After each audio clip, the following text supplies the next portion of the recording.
ప్రజల మధ్య నాయకత్వం ఉద్యమం నుంచి ప్రజాసేవ వరకు చూసుకుంటే నాయకుడు అనేవాడు వేదికలపై ప్రసంగించడం వల్ల కాదు, ప్రజల బాధలను తన బాధలుగా భావించినప్పుడు పుడతాడు. తెలంగాణ ఉద్యమం ఉధృతంగా సాగుతున్న రోజుల్లో గ్రామాల్లో ప్రత్యేక రాష్ట్రంపై చర్చలు మొదలయ్యాయి. రైతు, కూలి, విద్యార్థి, ఉద్యోగి ప్రతి వర్గంలోనూ తెలంగాణపై ఆశలు పెరిగాయి. ఆ ఆశలకు దిశానిర్దేశం చేయడానికి గ్రామ స్థాయిలో పనిచేసే నాయకులు అవసరం ఏర్పడింది.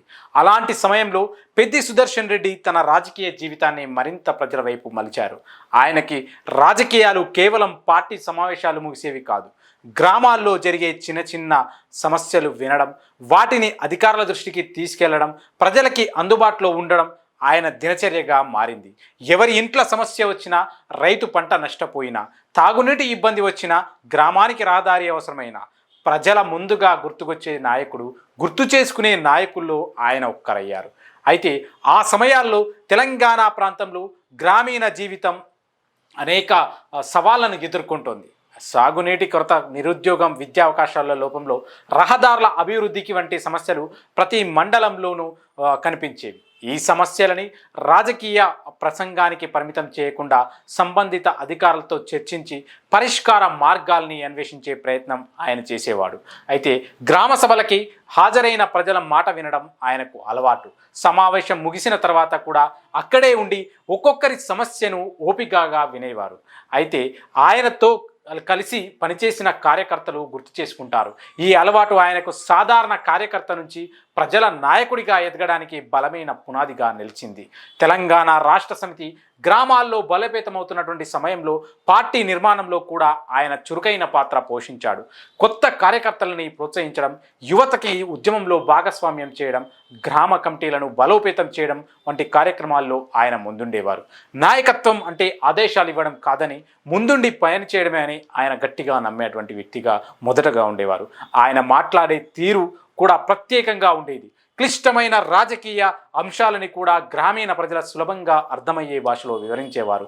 తెలంగాణ రాష్ట్ర అవసరం అంటే ఏంటి, ప్రాంతీయ అసమానతలు ఎలా ఏర్పడ్డాయి, రైతులకి ప్రత్యేక రాష్ట్రం వల్ల కలిగే ప్రయోజనాలు ఏంటి వంటి విషయాల్లో సభల్లో వివరించేవారు. రాజకీయాల్లో ఎదుగుతున్నప్పటి వ్యక్తిగత జీవన శైలి మాత్రం పెద్దగా మార్పు రాలేదు. సాధారణ దుస్తులు, నిరాంబరమైనటువంటి వ్యవహారం, కార్యకర్తల్లో ఆత్మీయంగా మాట్లాడే స్వభావం ఆయనకి ప్రత్యేక గుర్తింపు తీసుకొచ్చాయి. అయితే పదవులు వచ్చినా ప్రజలతో దూరం కాకూడదనే భావన ఆయన రాజకీయ జీవితంలో స్పష్టంగా కనిపించిందని ప్రజలు నమ్ముతారు. ఈ క్రమంలో పార్టీ ఆయనపై మరింత నమ్మకం ఉంచింది. జిల్లా స్థాయిలో కీలక బాధ్యతలు అప్పగించింది. వరంగల్ జిల్లాలోని పార్టీ విస్తరణ, గ్రామస్థాయి సమావేశాలు, కార్యకర్తలుగా సమన్వయం చేసేటువంటి అంశాల్లో కూడా ఆయన చురుకుగా ఉండేవారు. చురుకుగా పనిచేసేటువంటి ఆ జిల్లా నాయకత్వం నిర్వహించడం ద్వారా ఆయనకు పరిపాలన అనుభవంతో పాటు విభిన్న ప్రాంతాల యొక్క ప్రజా సమస్యలపై కూడా అవగాహన పెంచింది.